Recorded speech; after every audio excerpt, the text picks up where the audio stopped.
Good afternoon, and welcome to another edition of Man Tucson Radio. It's the Man Tucson Radio program. My name is Wayne Daly, and I will be your host for today.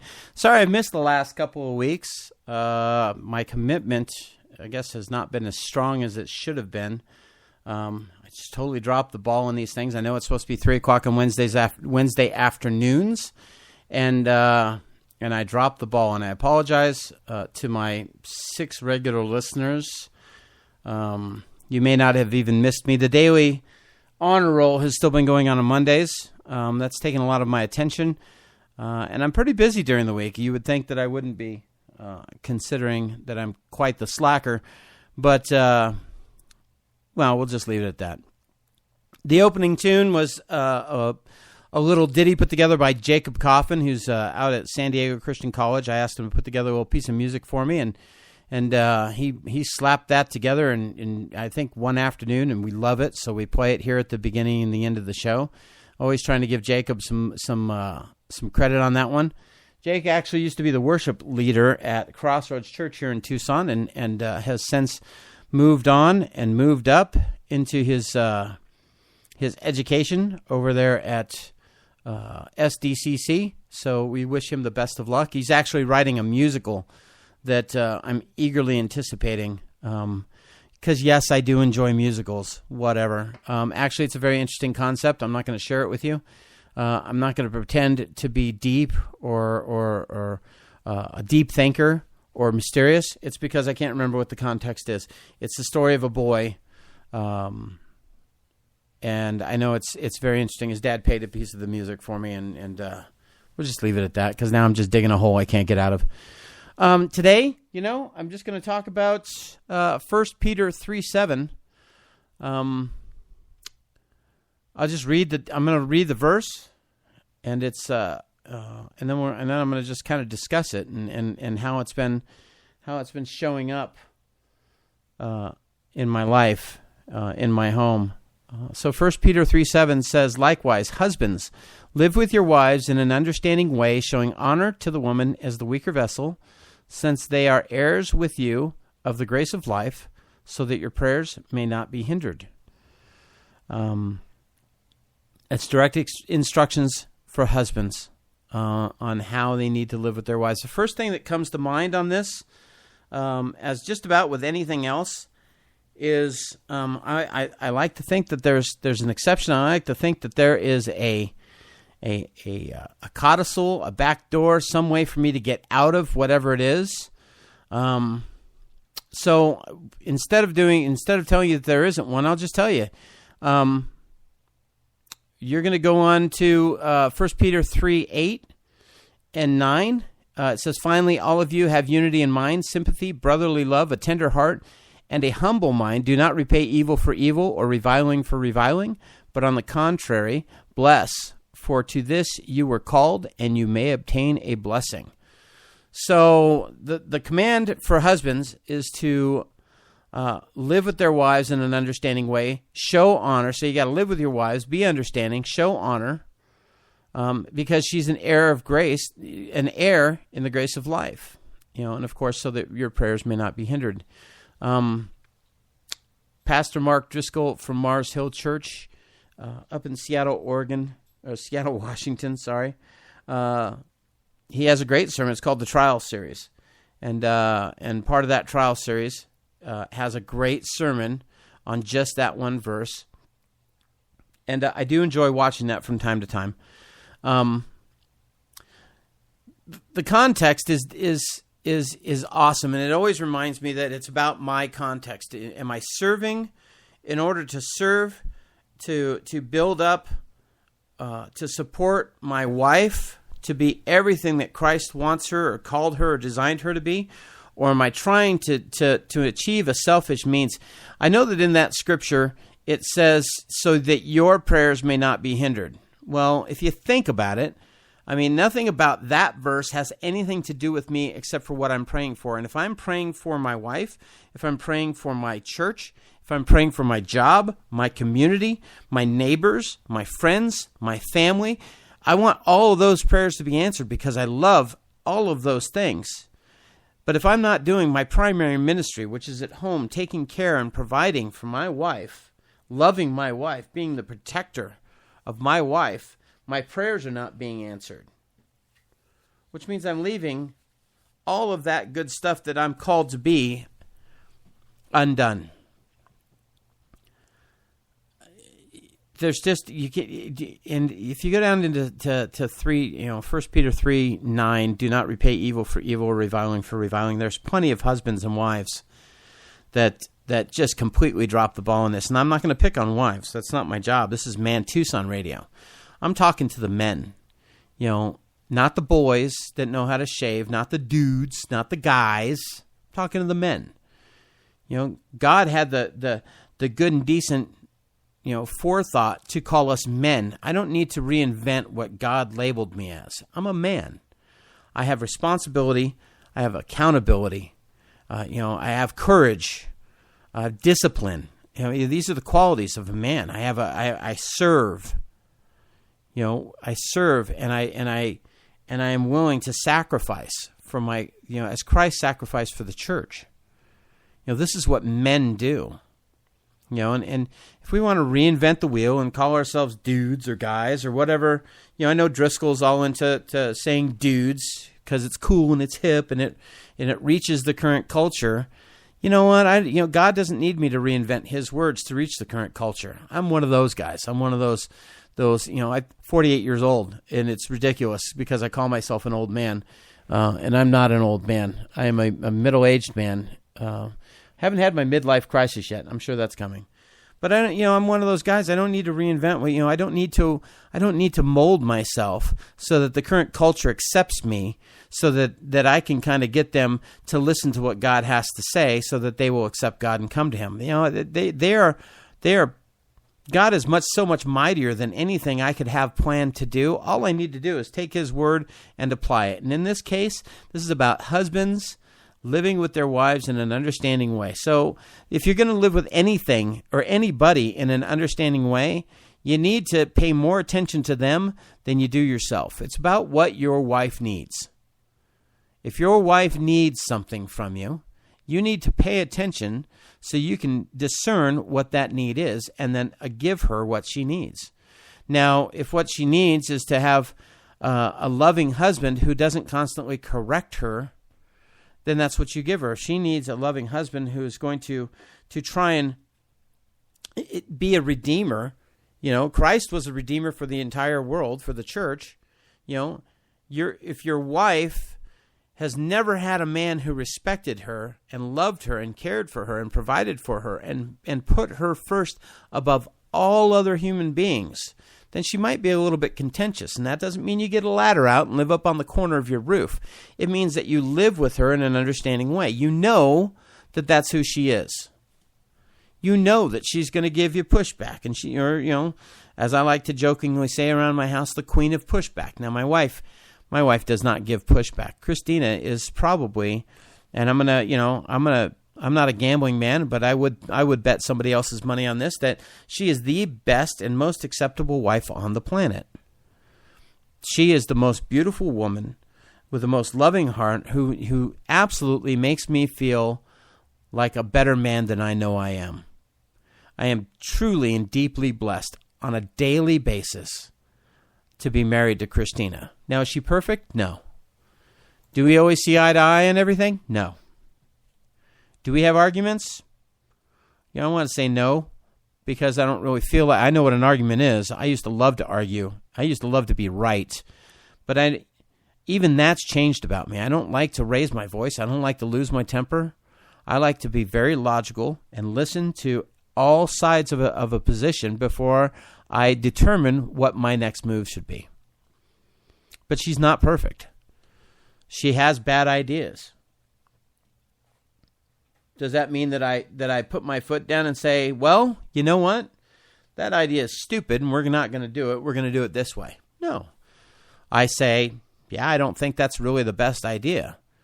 But if I don't have an idea contrary or any facts to show that my idea is better than hers, then you know what? I'll say, okay, well, let's go with yours. Case in point, we were at the airport the other night to pick up our daughter-in-law who was flying in from San Diego.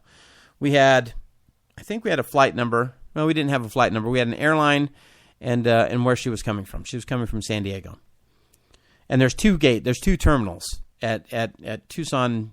I don't know if they call it International Airport, but it's a tiny little airport. It's very peaceful. It's a wonderful airport to fly out of. But there's two terminals. She could come down Terminal A or Terminal B. And I instinctually wanted to go to the gate that I'm most familiar with. Every time I've ever been to the airport to welcome somebody home, I've gone to this gate. So that's why I wanted to go to this gate. There's a little TV monitor, shows you who's coming down the hall, lets you know if you see them on the TV monitor, you got about 30 seconds before they hit the escalator, and you can actually, welcome them in person. And I like that gate. That's the only gate I've ever received anybody at. So, being a man and being of simple mind and or linear thinking, simple mind, either way you want to put it, I thought that was the gate. Well, Christina went. She looked at the arrival board, and she figured out where the luggage was coming in. And she tried to do some research. She came to me. She said, "I think we're at the wrong terminal. I think we're at the wrong place. We need to be at the other gate. Why do you want to be here?" I was like, "I don't know. I just want to be here. But if you think we need to be at the other gate, we'll go." So we got about halfway there, and some random guy, I think he was like the concierge of the airport, came over and said, "Well, how can I help you guys? What are you looking for?" "Well, we know our daughter-in-law's coming in from San Diego, and we're just going to look at the other gate to see if she's coming in that gate." Well, this guy was very helpful. He goes, "Look, if she's coming in, if she's coming in on this airline from San Diego, more than likely it's going to be the other terminal." That doesn't mean I was right over my wife. It just means I had an instinct, a gut instinct, that just happened to be right. So, of course, we turned around. We went back to the other gate, and we got to receive, my daughter-in-law, my granddaughter came in. But that's not something I want. I'll tell you the truth. That is something I wanted to needle her about in the car. And in fact, I even had an urge to needle her when we were at the airport. Well, if I miss my granddaughter, coming down those stairs and being the first face she sees when she comes down into the airport, and there's nothing building up or edifying about that. All that's doing is that's a context that says, you're wrong, and if you're wrong, you're going to pay. Nowhere in the Bible, anywhere, does it tell a husband that that's the context that he needs to have with his wife. Shame on you if you're a husband that does that. And forgive me, Lord, because I am a husband that does that from time to time. Shame on me. You know what? You guys need to get with other guys, good men, good husbands who know how to love their wives unconditionally. You need to spend time with them talking about serious things about how to be better husbands to your wives. And some of you men are married to very contentious women. And you're married to contentious women who maybe didn't have the best dad growing up. And you know what? Maybe they made some poor choices in high school.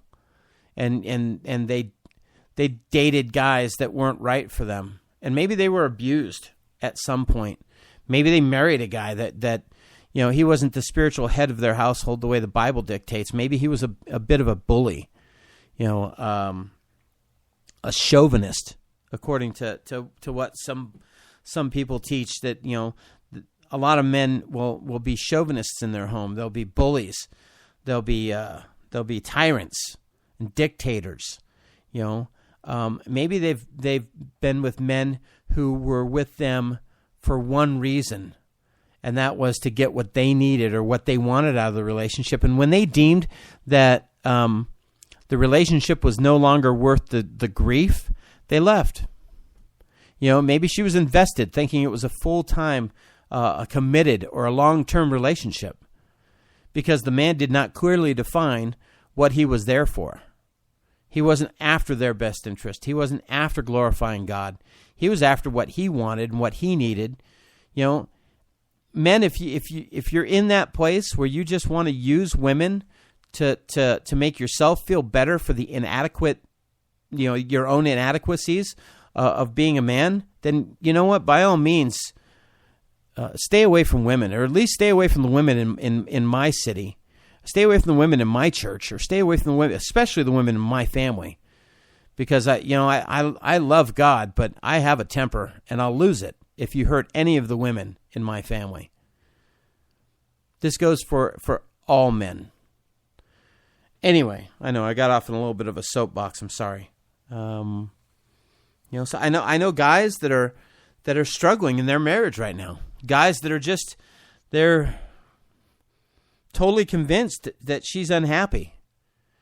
They're convinced that she's not where she wants to be in the relationship, that they feel like she's pushing them away. Her actions say, I love you and I want you to stay, their words say, I love you and I want you to stay, and their actions are like, please just go away. They're contentious wives. Well, my question to the men my question to those men is, what are you doing wrong? And why?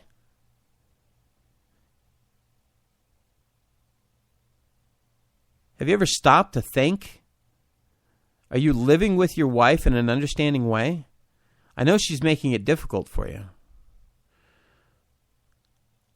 But you need to live with her in an understanding way. That's the word says.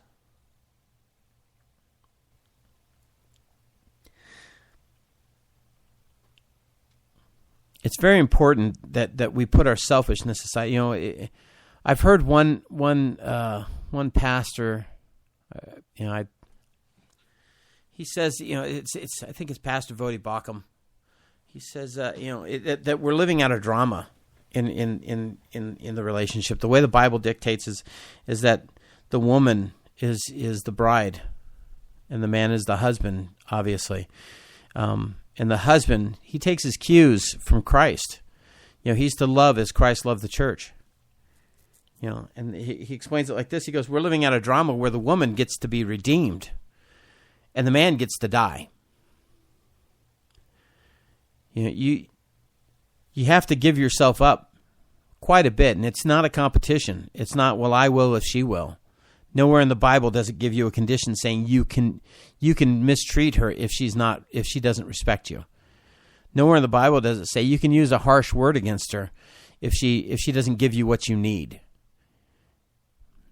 You may never get what you need from your wife, but she better get what she needs from you, because that's what God called you to be. When you step up to say, I do, for better or worse, you don't get to say, yeah, this is too tough, I'm out of here. Worse, the language is not an accident. Love, honor, and I promise to love, honor, and cherish for better or worse, in sickness and in health, till death do us part. If you're a man that doesn't understand commitment, regardless of whether there's kids in the relationship or not, when you say till death do us part, you're entering into a covenant with God. You've made a promise. You made a vow. And if she's not giving you whatever it is that you think you need, whether it be meatloaf dinners on Monday night, or sex 3 times a week, or whatever it is, and you say, I'm out of here because this is too hard and I'm not getting what I need, shame on you. You're just a little boy. You should have never gotten married in the first place, and you should have been surrounded by men who would have told you that.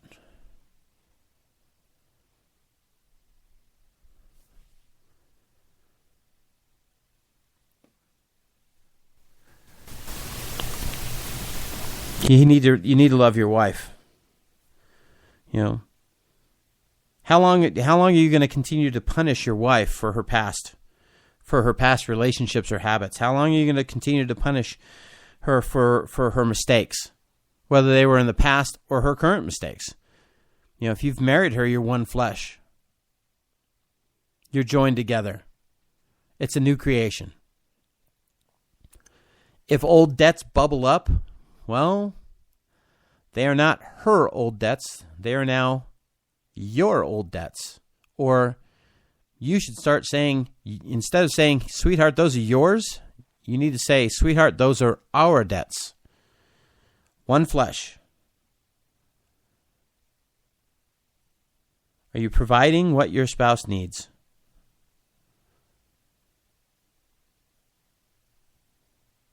You need to be willing to be one in everything, in every way. Finances, Facebook. Do you have old pictures of your girlfriend on Facebook? Are you still, engaged in They could be platonic and harmless relationships from your past. But does she know about them? Has she met these people? It could be that she is not comfortable with your old relationships on your Facebook page. It could be she's not comfortable with you having, Facebook friends that you've never met that are female. It's suspect. It causes her to not feel safe. It gives her a problem. It makes it difficult for her to trust you.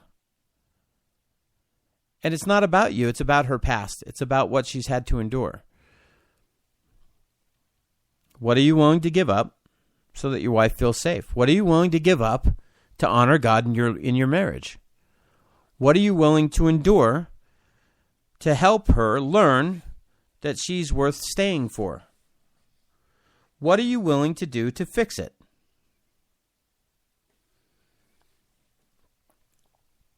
How do you think it makes her feel to know that you don't want to go home with her? Where's the building up in that? Where does that edify? How does that show love? How does that show honor as an equal heir to the grace of life? Too many people make it about themselves.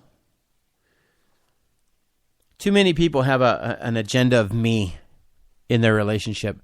Too many people have a context of, I'm going to get what I want, and if I don't, you're not going to get what you want. Makes me sick. It hurts me. It makes me angry, and I know that anger is easy, and what really is below that is pain. It hurts me. It hurts me deeply. When people live with a context, if I don't get what I want, you're not getting what you want.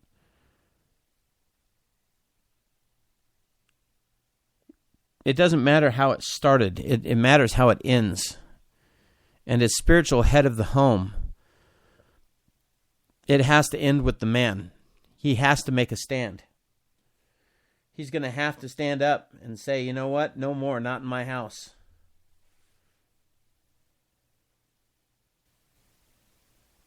It doesn't go any further.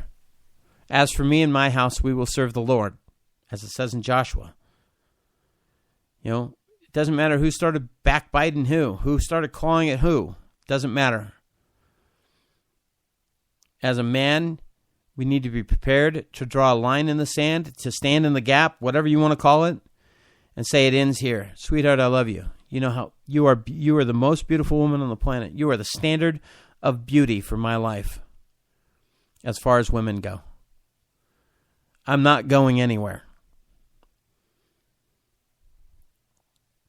I love you. These are all things that the context for saying that needs to be, she needs to feel love. Because if the context is ever, man, I just need her to shut up, or I need just a little peace and quiet, she can smell that. She can smell that selfish context. And all it's going to do is scare her even further and make her a little more insecure. And she's going to dig in even harder. And she's going to go for blood. She's going for the jugular. As soon as she thinks you're on your selfish tip, that she's going to go for the kill shot. And then you haven't achieved anything. You haven't achieved a context of unconditional love. You definitely haven't achieved the context of I just need some peace and quiet. If you make it about yourself, it's never going to work. If you make it about her, you have a much better chance of it working at some point in the future. But it's not going to work right away. A lot of guys, and not me included, in the past used to be about saying, I'm not paying somebody else's bill. Well, guess what? I'm 48 years old.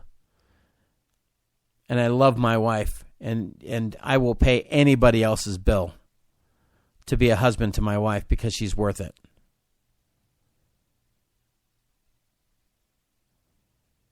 God blessed me with her, and she's beyond anything I can imagine. There's nothing I would give up everything to keep her in my life. There's never a day that I don't want to be with her.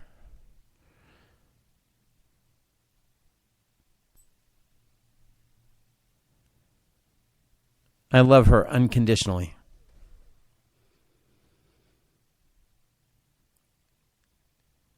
You have a much better chance of having a happy marriage if you can have a context like that. You know, the world wants to teach men that they need to thump their chest and grunt and drink beer and go to strip clubs and talk raunchy, in the driveway while they're fixing motorcycles, as my young neighbors did one day. That's not being a man. That's certainly not God's design for a man.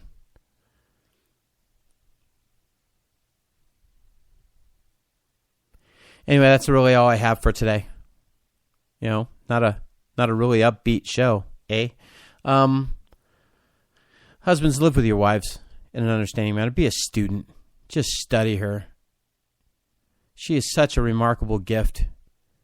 If you just stop, if you just get outside of yourself for a minute, if you can get over yourself for just a minute, you will see how remarkable she is.